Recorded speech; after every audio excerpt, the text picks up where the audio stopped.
क्रिश, मेरे पास तुम्हारे बेकार बहानों के लिए बिल्कुल वक्त नहीं है। हम सिर्फ तुमसे 10 लाख रुपए मांग रहे हैं। क्या तुम हमें उतने पैसे दे सकते हो या नहीं? लता विश्वास ने क्रिश की तरफ देखकर कठोरता से कहा। लता विश्वास की बेटी आयशा और क्रिश की शादी कल होने वाली है। कई तरह के लाइटों और फूलों से घर को सजाया गया था। घर पर मेहंदी का प्रोग्राम चल रहा था। ढोलक बजाते हुए कुछ औरतें गाना गा रही थी और कुछ लड़के लड़कियां उन गानों पर नाच रहे थे। पूरे घर में शादी का माहौल एकदम सेट था। आयशा उन्हीं के बीच बैठकर अपने हाथों पर मेहंदी लगवा रही थी जब लता ने क्रिश को फोन करके घर बुलाया था। क्रिश के घर पहुंचते ही लता उससे पैसों की बात करने लगी थी। अब माँ, मैं मैं अभी कहां से इतने पैसे लाऊंगा? क्रिश घबराते हुए बोला। ये सुनकर लता के चेहरे पर कड़वाहट आ गई थी। क्रिश और आयशा की शादी कुछ महीने पहले ही तय हो गई थी। दोनों का 5 साल का रिलेशनशिप आखिरकार शादी के रिश्ते में बदलने वाला था। ये पल क्रिश की जिंदगी के सबसे खूबसूरत पल थे, क्योंकि आखिर क्रिश जो चाहता था वो होने वाला था। लेकिन फिर शादी के सिर्फ एक ही दिन पहले ही क्रिश की सास लता ने अचानक उसके सामने ऐसी शर्त रख दी जो क्रिश पूरी नहीं कर सकता था। क्रिश यानी कृष्णन स्वामी, वो केवल 11 साल का था जब उसके माँ बाप की एक कार एक्सीडेंट में मौत हो गई थी। उसके बाद उसकी दादी ने उसको पाला था। दादी की मृत्यु के बाद क्रिश बैंगलोर के कॉल सेंटर में काम करने लगा था। शादी के फंक्शन और तैयारियों में उसने अपनी सारी सेविंग्स का इस्तेमाल कर लिया था और इसलिए अब उसके पास देने के लिए 10 लाख तो क्या, 1 लाख रुपए भी नहीं थे। मुझे माँ बुलाने की कोई जरूरत नहीं है, लता ने अपना मुंह फेरते हुए कहा। अगर तुमने 10 लाख रुपए नहीं निकाले तो मैं अपनी बेटी की शादी तुमसे नहीं कराऊंगी। लता की आवाज सुनकर घर पर चल रहा संगीत अचानक बंद हो गया। वहां खड़े मेहमानों की नजरें लता और क्रिश की तरफ मुड़ गई, क्योंकि वो सारे लता के रिश्तेदार थे। उन लोगों की नजर में लता सही थी। वो लोग क्रिश से खुश नहीं लग रहे थे। तभी इस बीच रिश्तेदारों में लता की बहन आगे आकर अचानक बोली, क्रिश, हम जानते हैं कि तुम अभी सिर्फ 26 साल के हो, लेकिन तुम्हें काम करते हुए कई साल हो चुके हैं। आखिर तुम्हें 10 लाख देने में इतनी परेशानी क्यों हो रही है? ऐसा तो नहीं है ना कि लता ने तुमसे करोड़ों मांग लिए हो? दीदी सही कह रही है। क्या तुम सच में आयशा को पसंद करते भी हो? क्रिश उनके सामने अपना सर झुकाकर खड़ा था। सबके सामने अपनी ऐसी बेइज्जती महसूस करने पर उसको अपने दिल में बहुत गुस्सा आ रहा था। उसने गुस्से से अपनी मुट्ठियों को इस तरह कसा हुआ था कि वह लाल पड़ गई थी। इतना गुस्सा आने के बावजूद क्रिश खुद को शांत करने की कोशिश कर रहा था। वो जानता था कि अगर उसने इस समय कोई भी गलत कदम उठाया तो उसकी शादी टूट सकती थी। माँ, मैं 10 लाख ले आऊंगा। जैसे ही कल शादी खत्म होगी मैं कहीं ना कहीं से इंतजाम कर लूंगा। क्या आप कल तक रुक सकती हैं? एक लंबी आह भरकर क्रिश ने लता के आगे गिड़गिड़ाते हुए कहा। नवंबर के महीने में भी बैंगलोर के दिन बहुत ठंडे होते हैं, लेकिन इस ठंडे मौसम में भी क्रिश को बहुत पसीना आ रहा था। लोगों के इतने शोर के बावजूद वो अपने तेज दिल की धड़कनों की आवाज सुन पा रहा था। शादी के खत्म होने का इंतजार करूं? लता गुस्से में चीख पड़ी। ये मत सोचना कि मैं जानती नहीं कि तुम्हारे मन में क्या चल रहा है। मेरी बेटी शादी आराम से जीने के लिए कर रही है, तुम्हारे साथ कर्जे में डूबने के लिए नहीं। और साथ ही कौन जानता है कि तुम कब पैसे दोगे? मेरा लकी तब तक इंतजार नहीं कर सकता। लता के शब्द सुनते ही क्रिश भी अब गुस्सा हो गया था। वो आयशा की तरफ देखने लगा। उसकी आंखें गुस्से से लाल हो गई थी। क्रिश जानना चाहता था कि इतने पैसे लकी के लिए क्यों मांग रहे थे। उसको 10 लाख की ऐसी तो क्या जरूरत आ पड़ी? लकी क्रिश का होने वाला साला था। आयशा का छोटा भाई होने के कारण क्रिश ने लकी की बहुत मदद की थी। जब से लकी को कॉलेज से निकाला गया था, वो अपना सारा वक्त सिर्फ वीडियो गेम्स खेलने में और लड़कियों को घुमाने में निकालता था। और साथ ही लकी के खर्चे बहुत हाई क्लास थे। जब भी उसके पैसे खत्म हो जाते तो वो अपने होने वाले जीजा जी से पैसे ले लेता। क्रिश आज तक उसको 70 से 80 हजार रुपया दे चुका था। परेशानी की बात तो सिर्फ यही थी कि क्रिश की तनख्वाह बहुत कम थी। उसमें से भी कई दफा उसके पास खुद के खाने के लिए भी पैसे नहीं बचते थे। क्रिश के लिए इतने हजार रुपए भी बड़ी कीमत थी। वो पुराने पैसों के बारे में भूलने के लिए तैयार था, लेकिन अब कीमत 10 लाख तक पहुंच चुकी थी। ये सोचकर कि उसके दिए हुए पैसों से लकी लड़कियों को गाड़ियों में घुमाता था और फिजूल का दिखावा करता था, क्रिश आग बबूला हो गया। वो आसपास लकी को ढूंढते हुए तेज आवाज में बोला, साले लकी, पहले तू मेरे पैसे वापस कर। वूप। लेकिन इससे पहले कि क्रिश आगे कुछ कहता, लता ने उसको चांटा लगा दिया। तुम्हारी हिम्मत कैसे हुई मेरे बेटे के ऊपर पैसों का इल्जाम लगाने की? अपनी जुबान पे लगाम रखो, समझे? लता की आंखें बोलते बोलते बड़ी हो गई। लता का अपने दामाद से इतने पैसे मांगने के बावजूद उसके रिश्तेदार उसके साथ खड़े थे। सबकी नजर में क्रिश के लिए कोई जगह नहीं थी, क्योंकि उसके पास पैसा नहीं था। आयशा ने देखा कि अब बात बहुत बढ़ चुकी थी। वह अपनी जगह से उठी और क्रिश को कोने में ले जाकर समझाने लगी। क्रिश, क्या हुआ है तुम्हें? मेरी माँ की बात सुन लो ना। हमारी कल शादी है, तुम्हें इतना तो सोचना चाहिए। आयशा के मुंह से ये बात सुनकर क्रिश को बहुत दुख हुआ, लेकिन वो जानता था कि आयशा के दिल में उसके लिए कितना प्यार है। फिर क्रिश कुछ पल के लिए खामोश रहा, मानो जैसे वो कुछ सोच रहा हो। और फिर क्रिश ने आयशा की आंखों में देखा और धीमी आवाज में कहा, मेरा इंतजार करना आयशा, मैं लौट कर आऊंगा। आयशा उसकी बात का जवाब देती इससे पहले वो घर से बाहर निकल गया। घर से बाहर निकलने के बाद क्रिश बहुत बेबस महसूस करने लगा। वो कुछ देर आयशा के घर के बाहर एक बड़े पेड़ के नीचे खड़ा रहा। क्रिश वहां अपने आंसुओं को आंखों में छुपाता हुआ अपनी किस्मत को कोस रहा था। अपने दांतों को कसते हुए क्रिश ने जोर से पेड़ पर एक मुक्का मार दिया था। कुछ सोचने के बाद क्रिश वहां से निकल गया। उसने अपने हाथों को मलते हुए रोड क्रॉस किया और टैक्सी लेकर सीधा अपने बैंक पहुंच गया। आधा एक घंटा बैंक की लाइन में खड़े होने के बाद क्रिश की बारी आई। अब मैं लोन लेना चाहता हूँ, क्रिश ने खिड़की के दूसरे पार खड़ी महिला से कहा। महिला ने क्रिश का चेहरा देखा और उसके कपड़ों पर एक नजर डाली। क्रिश ने एक हरे रंग की टी शर्ट पहनी थी और उसके बाल बिखरे हुए थे।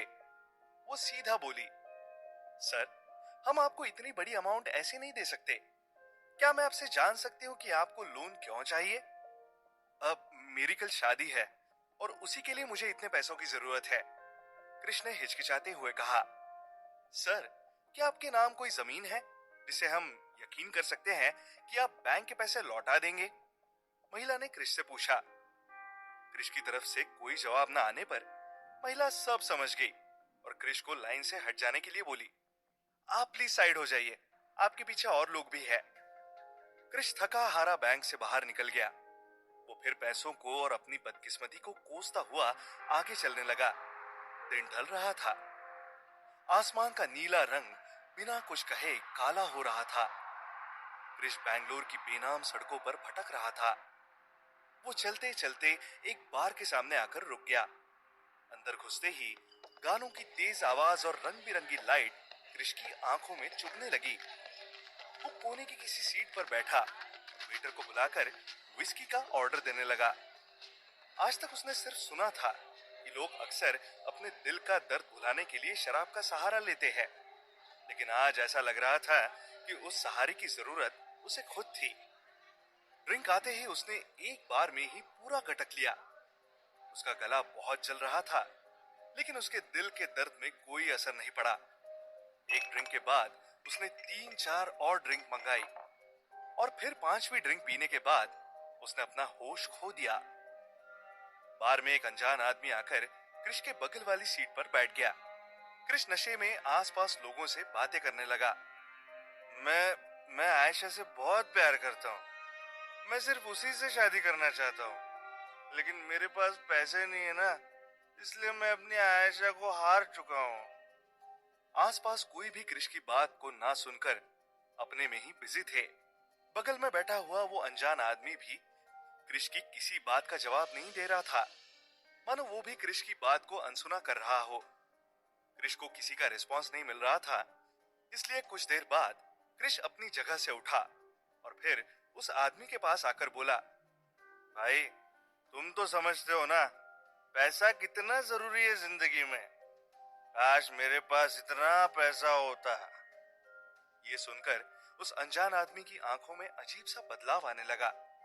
उसने क्रिश की तरफ देखा और अचानक बोला, एक बात याद रखना, जिंदगी में पैसा ही सब कुछ नहीं होता। अनजान आदमी ने वेटर को बुलाया और बिल के पैसे देने के बाद 1000 रुपए वेटर को टिप दी। फिर क्रिश की तरफ देखकर वो हल्का सा मुस्कुराया और बोला, मेरे पास बहुत पैसा है, लेकिन मैं भी यही हूं जहां तुम हो। पैसा खुशियां नहीं खरीद सकता, पैसा हमेशा अपने साथ मुसीबत लेकर आता है। ये कहकर अनजान आदमी वहां से चला गया। क्रिश उसे कुछ नहीं कह सका। क्रिश ने अपनी शराब के पैसे भरे और वो भी बाहर निकल गया। बाहर आकर देखा तो रात हो चुकी थी। इधर उधर भटकता हुआ क्रिश जब कुछ दूर चला तो उसने देखा कि वो स्टेशन के पास पहुंच चुका है। वो गिरता पड़ता स्टेशन के अंदर घुसा। अपने ख्यालों में वो इतना गुम था कि उसे पता ही नहीं चला कि वो कब किसी अनजान ट्रेन में जाकर बैठ गया। ट्रेन जब आगे के किसी स्टेशन पर रुकी तब क्रिश ट्रेन से बाहर निकल गया। आसमान में हल्की रोशनी आने लगी थी। पेड़ पौधे एकदम स्थिर खड़े थे, जैसे हवा थम गई हो। क्रिश एक पेड़ के नीचे जाकर खड़ा हो गया। उस पेड़ की डालियों का रंग अजीब सा था। क्रिश समझ नहीं पा रहा था कि वो कौन सी जगह आ गया है। आयशा के बारे में सोचने पर क्रिश की आंखें भारी होने लगी। उसकी आंखों से आंसू बहने लगे और वो अपने दांत किटकिटाते हुए बोला, मुझे कुछ भी करके अमीर बनना ही होगा। ठीक इसी समय कहीं से एक आवाज आई, मैं तुम्हें अमीर बना सकता हूँ। क्रिश के कानों में ये आवाज जैसे ही पड़ी वो बहुत घबरा गया। उसने आसपास देखा लेकिन वहां कोई नहीं था। वो बोला, कौन हो तुम और कहां से बात कर रहे हो? क्रिश इधर उधर देख रहा था जब वो आवाज दोबारा आई, मैं कौन हूं वो जरूरी नहीं है। मैं तुम्हें बहुत अमीर बना सकता हूं, लेकिन क्या तुम उसके परिणाम झेलने के लिए तैयार हो? क्रिश समझ नहीं पा रहा था कि ये सब हो क्या रहा है। आखिर वो आवाज कहां से आ रही थी? क्या ये क्रिश के मन का वहम था? क्रिश ने एक लंबी सांस भरी और अपने आप को शांत करते हुए कहा, क्या तुम मुझे सच में अमीर बना सकते हो? हाँ, पर पहले मेरे सवाल का जवाब दो, उस आवाज ने कहा। अचानक हवा चलने लगी। क्रिश को अपना शरीर वही जमता हुआ महसूस हुआ।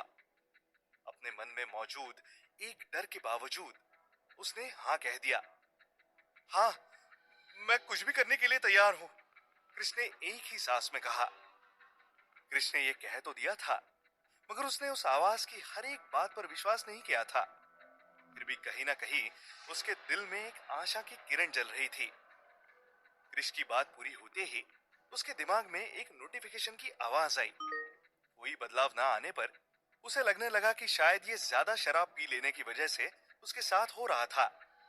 अचानक पीछे से किसी का हाथ उसे अपने कंधे पर महसूस हुआ। क्रिश ने मुड़कर देखा तो वहां एक अधेड़ उम्र का आदमी खड़ा था। उसने काले रंग का सूट पहना हुआ था। उसने एक हाथ से सूटकेस पकड़ा था और दूसरे हाथ में किसी की तस्वीर थी। उसने क्रिश की तरफ देखा और कहा, हेलो, क्या आपका नाम कृष्णन स्वामी है? क्रिश हैरान था। उसने आज तक उस आदमी की शक्ल पहले कभी नहीं देखी थी। सर, क्या आप ठीक तो है? उस आदमी ने क्रिश को देखकर पूछा। "हाँ, जी, मेरा नाम ही कृष्णन स्वामी है, क्रिश ने हिचकिचाते हुए कहा। उस आदमी ने अपने हाथ में पकड़ी तस्वीर को गंभीरता भरे भाव से क्रिश के चेहरे से मिलाया। तुम्हारे पास मेरी तस्वीर कहां से आई? क्रिश ने घबराते हुए कहा। उस आदमी के हाथ में क्रिश की पासपोर्ट साइज तस्वीर थी। आदमी ने क्रिश के सवालों का जवाब देना जरूरी नहीं समझा। वो क्रिश से सीधा बोला, मेरा नाम एंथोनी है और मैं एक लॉयर हूं। मुझे मेरे क्लाइंट ने आपको ये डॉक्यूमेंट देने के लिए भेजा है। आप इसे पढ़कर इस पर साइन कर सकते हैं। एंथोनी के मुंह से निकले शब्द सुनकर क्रिश अपनी जगह पर जम गया। क्रिश ने डॉक्यूमेंट को अपने हाथों में लिया और उसे पढ़ने के बाद वह भौंचक्का रह गया। वह कपकपाती हुई आवाज में बोला, 20 करोड़? अब क्या होगा क्रिश की जिंदगी का अगला कदम? जानने के लिए सुनते रहिए माइंड टास्क, सिर्फ पॉकेट एफएम पर।